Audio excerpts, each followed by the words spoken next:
जो सपने देखने की हिम्मत करते हैं वो पूरी दुनिया को जीत सकते हैं। बड़े सपने देखिए, क्योंकि सपने उनके ही पूरे होते हैं जो बड़े सपने देखा करते हैं। ऐसा कहना है भारत के एक जाने माने बड़े बिजनेसमैन, जिनको हम सभी धीरू भाई अंबानी के नाम से जानते हैं। इन्होंने ही रिलायंस इंडस्ट्री लिमिटेड की स्थापना की थी। तो आइए दोस्तों, हम धीरू भाई अंबानी की लाइफ स्टोरी को डिटेल में जानते हैं। दोस्तों, इनका जन्म 28 दिसंबर 1932 को गुजरात के एक छोटे से गांव चोरवाड़ में हुआ था। इनका पूरा नाम धीरज लाल हीरालाल अंबानी है। इनके पिता का नाम हीरालाल अंबानी, जो एक टीचर थे, और इनकी माता का नाम जमुनाबेन था, जो एक घरेलू महिला थीं। धीरू भाई के 4 और भाई बहन थे। धीरू भाई के पिता की आमदनी कम होने के कारण उनका घर का गुजारा ठीक तरह से नहीं चल पाता था। उनकी ज़िंदगी में एक समय ऐसा भी आया कि उनके घर की आर्थिक स्थिति ज़्यादा बिगड़ गई थी। इस कारण उनको मजबूरन अपनी स्कूली पढ़ाई छोड़नी पड़ी और अपने पिता की मदद करना उन्होंने शुरू की। शुरुआती दौर में उन्होंने कई छोटे मोटे काम करना शुरू किए, जैसे फल और नाश्ता बेचना, लेकिन उनको इससे कुछ ज़्यादा फ़ायदा नहीं हुआ। फिर उन्होंने गांव के पास ही गिरनार की पहाड़ियों पर पकोड़े की दुकान लगाई, लेकिन ये काम भी पूरी तरह पर्यटकों पर निर्भर था, इसलिए कुछ समय ही अच्छा चल पाता था। धीरू भाई को इस काम से भी कोई खास फ़ायदा नहीं दिखता नज़र आया। इस कारण उन्होंने कुछ समय बाद ये काम भी बंद कर दिया। कहते हैं कि हर एक सफलता के पीछे कई असफलताएं छुपी होती हैं। ये बात धीरू भाई अंबानी पर एकदम सटीक उतरती है।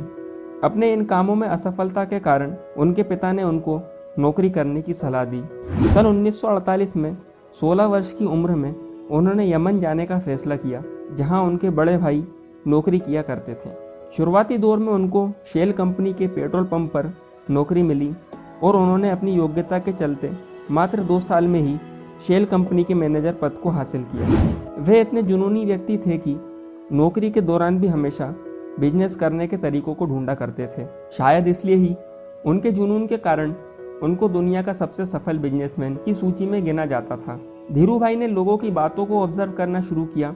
वह ऐसे कि जब वे पेट्रोल पंप पर नौकरी करते थे तो वहाँ 25 पैसे वाली चाय वहाँ के सभी कर्मचारियों को मिलती थी, लेकिन वे एक बड़े रेस्टोरेंट में जाकर 1 रुपये वाली चाय पीते थे और वहाँ आए बड़े बड़े बिजनेसमैन की बातों को सुनते थे, और इस तरह उन्होंने अपनी बिजनेस मैनेजमेंट स्किल को बढ़ाया। उन्हीं दिनों जब वे यमन में थे, वहाँ चांदी के सिक्कों का प्रचलन था। उनको पता चलता है कि चांदी के सिक्कों से ज्यादा कीमत चांदी की है। तब उन्होंने अपने बिजनेस माइंड के चलते चांदी के सिक्कों को गलाकर चांदी बनाकर बेचना शुरू किया।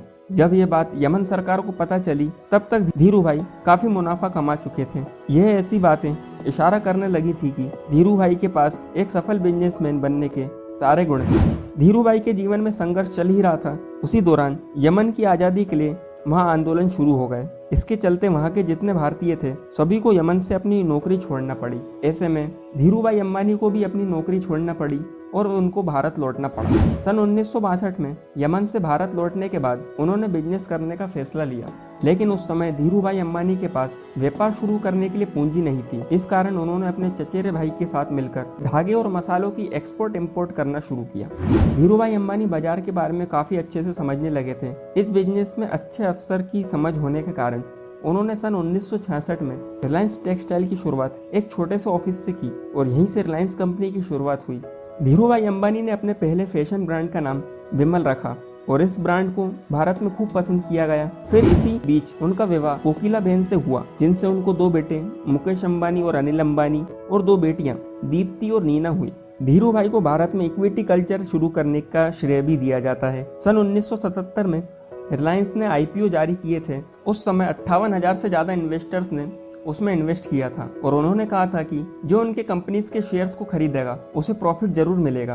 8 मई 1973 को रिलायंस टेक्सटाइल का नाम बदलकर रिलायंस इंडस्ट्रीज कर दिया था। यहाँ से फिर धीरू भाई अंबानी की सफलता नहीं रुकी। उन्होंने अपने इस कारोबार को विभिन्न क्षेत्रों में बढ़ाया, जिसमें से मुख्य petroleum, telecommunication, information technologies, energy, electricity, logistics शामिल हैं। एक कमरे से शुरुआत हुई इस कंपनी में सन 2012 तक 85,000 से ज़्यादा कर्मचारी काम कर रहे थे। और दोस्तों, रिलायंस का नाम 500 अमीर और बड़ी कंपनीज में आता है। 12 जनवरी 2007 को एक हिंदी फिल्म गुरु रिलीज हुई थी, जो धीरू भाई अंबानी के जीवन पर आधारित थी। दोस्तों, धीरूभाई अंबानी संघर्ष से लेकर सफलता का एक ऐसा नाम है जिन्होंने अपने जीवन में आने वाली हर समस्या का डटकर सामना किया और अपने हर संघर्षों से कुछ न कुछ नया सीखकर उसे सफलता का रूप दिया। वो तारीफ काबिल है। उनके जीवन से हर किसी को प्रेरणा लेने की जरूरत है। वे सन 1955 में जेब में मात्र 500 रुपए रखकर अपनी किस्मत आजमाने मुंबई पहुंचे और आज उनका नाम देश ही नहीं बल्कि विदेशों में भी प्रसिद्ध है। 6 जुलाई 2002 को धीरूभाई को दिल का दौरा पड़ने से उनकी मृत्यु हो जाती है। उस समय वे करीब 62,000 करोड़ के मालिक होते हैं। आज उनके बेटों ने अपने पिता का नाम बनाए रखा है और रिलायंस कंपनी को और ऊंचाइयों तक पहुंचाया और उनके बेटे भी आज इंटरनेशनल लेवल पर सफल बिजनेसमैन में शामिल हैं। तो दोस्तों, आज का वीडियो बस यहीं तक। तो कैसा लगा आपको ये वीडियो? कमेंट करके अपने विचार जरूर बताइएगा। अच्छा लगा हो तो शेयर कीजिएगा और हाँ, लाइक करना ना भूलें। आपके एक लाइक से मुझे मोटिवेशन मिलता है आप सभी के लिए ऐसे और वीडियोस बनाने का। और अभी तक आपने हमारा चैनल सब्सक्राइब नहीं किया है तो इसे सब्सक्राइब करके नोटिफिकेशन बेल को ऑन जरूर कीजिएगा ताकि आने वाले वीडियोस का अपडेट आपको तुरंत मिल सके। मैं पीयूष गर्गायन मिलता हूँ आपसे एक नई वीडियो में। तब तक के लिए आप सभी स्वस्थ रहें, be happy, be positive and stay motivated. Thank you.